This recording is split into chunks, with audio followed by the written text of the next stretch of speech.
Hi there. So a number of my old customers in Costa Rica have written to me asking if I can share my recipe and my process for making yogurt. Apparently they miss it, which is really nice to hear, but I would love them to be able to make it themselves. So I'm going to talk you through the process. So there's a few things to know about up front. So the yogurt that I make is thermophilic yogurt. That means that I heat the milk to make the yogurt. There's also a mesophilic yogurt, which requires no heating, but it produces a much more liquidy yogurt. So we're going to heat the milk. We then need to keep the milk as a constant temperature. Now there's a number of ways in which you can do that. Here in England, I use a dehydrator. I set the dehydrator at the temperature that I need, and I'm just making regular yogurt. I'm not making Greek yogurt, but I will show you how to make Greek yogurt. So I'm putting it straight into jars. I'm putting it in the dehydrator. I make it in a jar, and then I can refrigerate the jar straight afterwards. The way that I did it in Costa Rica, I was making it in bulk. I would buy the thermos to keep drinks warm, and I would heat that with boiling water, leave it for at least 5 minutes to heat through the thermos, and then I would put my heated milk into that, and that would culture my yogurt. You can also do it in a cooler that has been heated with some hot water. You can do it in an oven with a pilot light on. You're basically wanting to keep the temperature at between 110 and 115 degrees Fahrenheit, and that's around 43 degrees centigrade. So once you've cultured that in whatever way you use to keep that milk warm, you're then going to either have that as your yogurt or then go on to the next step if you want Greek yogurt, so you want a much thicker yogurt, where we strain the whey out of the yogurt. So that's a few things to know up front, so I'll talk you through the process now. So equipment that you're going to need is basically a pan to heat the milk. You're going to want a thermometer. If you don't have a thermometer, when you're heating the milk, you need to bring it up to just below boiling point. So just as you see it coming to the boil, turn the heat off. That's around 190 degrees, which is the temperature that I've found best for the best quality yogurt. You then bring the temperature down to the temperature at which you're going to culture the bacteria. So that is between 110 and 115 degrees Fahrenheit, 43 degrees centigrade. That temperature, if you don't have a thermometer, is basically when you can just put your finger in and not want to take it out. It's only just comfortable to hold your finger in the milk. That's the right temperature. So then you're going to want like a measuring cup or just a teacup and a bowl, and that's to mix in the culture. So the culture, you can either buy a yogurt culture or you can buy a live yogurt from the supermarket. Now each yogurt will give a different flavour. So I've found this one, it's by The Collective, and it's called Straight Up. It's the one that I've found to give me the best flavour in England. When I was in Costa Rica, I used the Yoplait yogurt. Now it must have live cultures in it, and this one, if we look at the ingredients, it actually says live yogurt contains cultures. This one has S. thermophilus, L. astaphilus, Bifidobacterium, Bulgaris, Cassis. So this one has a number of different bacteria. Some yogurts only have one. So you need your starter culture, you need whatever you're going to be culturing your yogurt in. Because I'm not making Greek yogurt, I'm using it straight into quart-sized jars. So once this is cultured, I can then put it straight into the fridge. If you're wanting to make Greek yogurt, then, I mean, the way I did it in Costa Rica, as I said, I put it into thermoses. I would then pour that thermos, yogurt out of the thermos into a colander over a bowl. I'd line the colander with cheesecloth and then pour the yogurt into that colander lined with cheesecloth. But for the way that I make it here, I'll show you both. So basically what we're going to do is you're going to pour out your milk, and then you want to heat the milk to 190 degrees. That's 87.7 centigrade, or just below boiling point. Once that yogurt is heated, once the milk is heated, then I'll come back to you and tell you the next step. Okay, so my milk right now is cooling. Now, if you want to speed up the process, then you can put your pan into a bowl of water. Even faster, you can put it into a bowl of iced water. I tend to use just regular water. You can change it out a few times because it will heat up that water. So to speed the process, you can drain it and refill. And you want to bring that temperature down to 43 degrees or 115 degrees, actually 46 degrees, 115 degrees Fahrenheit. So I've scalded the milk, and that's the bring that up to 190, 87 degrees.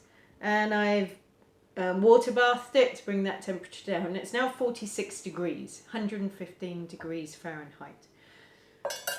So I'm going to take a cup of the milk out to mix in the starter. Now with the starter you're going to need like a tablespoon between half a tablespoon and a tablespoon per litre. More is not better. If you put too much starter in, then you can end up getting a sticky yogurt. What you're wanting is to introduce the bacteria that's in here to the milk and let it proliferate whilst it's culturing. So let me grab a spoon. So this is a dessert spoon. I'm going to put 2 of these in and then mix it into the yogurt. The reason for doing it like this, first, it's easier to blend it. Otherwise you can end up with it still being lumpy in there and it doesn't distribute through the milk. Now I'm using 2 litres of milk here. The milk I'm using is a whole organic milk. I do use raw milk if I can get it. There's a farm that I go to called Claw Hatch here that has an organic raw dairy. But for most of the time I end up buying the whole organic. Now you can use semi-skimmed, but the bacteria does like, I find you get a much thicker yogurt with using a whole milk. So once that's nicely incorporated in, you're going to reintroduce it back into here.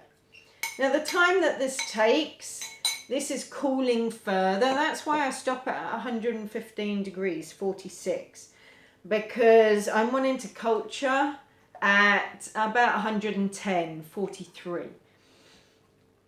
So just this time that it's taken whilst it's still cooling, it's fine because it's actually bringing it down to the temperature that I want. Now over 115 degrees, you're going to kill the bacteria. That's why you want to keep it under 115. And you don't want it to get too cool because the bacteria proliferates better when it's warm. The colder the environment, if it gets too cold, it will actually go to sleep, the bacteria. And then you're just going to pour it into, in my case, I'm pouring it into jars, or you can pour it into a thermos, or you can leave it in here and put a towel over it, put it in the oven with a pilot light on, or you can leave it in here, put it into a cooler that you've warmed up, So there's a number of different ways of doing it. If you've got an Instapot, there's a yogurt setting on the Instapot. And you can even make it in some bread makers. But what you're just trying to do is for the next 6 to 24 hours, depending on how sour you like your yogurt, you're going to want to keep it at a temperature of 110 degrees. That's 43 degrees centigrade. Now, after around 4 hours, your yogurt should be starting to set. And again, it depends on your bacteria and it depends on your milk, so you might want to experiment. Now, in Costa Rica, I was using raw milk from Miguel, who sells milk at the farmer's market, with Your Play yogurt, and I was fermenting it from culturing it, keeping it at that constant temperature for around 18 hours. I've found with the milk and the yogurt that I'm using here, the starter, that gives me too sour yogurt. So I actually do it between 8 and 10 hours here. So it's a little bit trial and error. You know, give it a go. If you like a very, very mild yogurt, then go for a shorter time period. If you like a more sour yogurt, then do it for a longer period. So now what I'm going to do with these is I'm going to put them into my dehydrator and I'm going to leave them there set at 43 degrees centigrade, 110 degrees Fahrenheit for between 8 and 10 hours. Once that's done, I will show you how I then go on to make Greek yogurt. Welcome back, everyone. So the yogurt finished late last night and this morning I'm going to start straining some of it. So the yogurt's set. I did this for about 8 hours and as you can see, we've now got nicely set yogurt. But this is how I prefer it. I find the Greek yogurt can get a bit heavy. It's great for certain things. I really like it for making dips. But on my breakfast I kind of like it a little less thick. But for making Greek yogurt, the simple thing is you just need a bowl, a colander, and or a sieve and a piece of cheesecloth. So you just basically pour all of the yogurt in and then leave it for, it really depends on how thick you want it. So Greek yogurt is strained for a couple of hours. So it's a little bit thicker than regular yogurt. But really what I made in Costa Rica, which is what a number of you are interested in, was Labneh. And Labneh is where you strain for 5 or 6 hours. Sometimes I would strain it overnight and to get that real thickness. And obviously your yield goes down. If you're using 2 litres of milk, you get around 2 litres of yogurt, but you'll only get around 400 to 500 grams of Greek yogurt. You lose a lot in whey. Now the whey you can use for other things. So you can use it in smoothies. It's a great protein for adding to your smoothies. It's still got the probiotics. And it's basically what's going to drip out from the yogurt. So this way it's good for plants, it's good in your compost, but you can use it as a starter for other ferments. So it is really good. I used to have litres of this when I was making yogurt in Costa Rica, and I used to give it to the dogs every day. Now I don't do that, and now I don't make it so much. I give them kefir instead. So yeah, with this I'm just going to leave it in the fridge. The flavour will sour too much if you leave it out. So you want to leave it to strain. So I literally just cover it over, put it into the fridge, and leave it for as long as you need to get it to the thickness that you need. So I'll come back later and I'll show you how thick this is. Hi there, so we're about 5 hours on now, and let's see what my Greek yogurt looks like. So it's usually fairly easy. I just use like one of these silicone spatulas. It's fairly easy to just pull away from the cheesecloth, and as you can see, it's very thick. So let's throw it in here, and I can show you just exactly what the yield is like. So I actually put 2 jars this side of yogurt in here, and with these you really have to push it down because, as I said, this is Labneh, so it's a very, very thick, like you can cut it. It's that thick, so you really have to squish it down into the bowl. My neighbours got used to me banging jars when I was producing this in Costa Rica. I don't usually handle it this much, it's just really to show you how thick it is.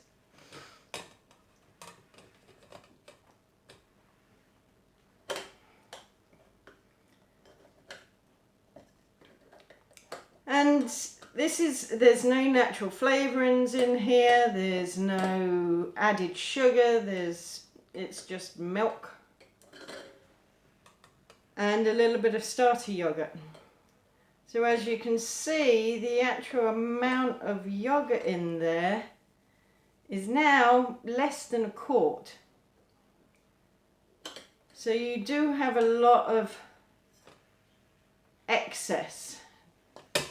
Suero, as we say in Spanish, or whey, as we say in English.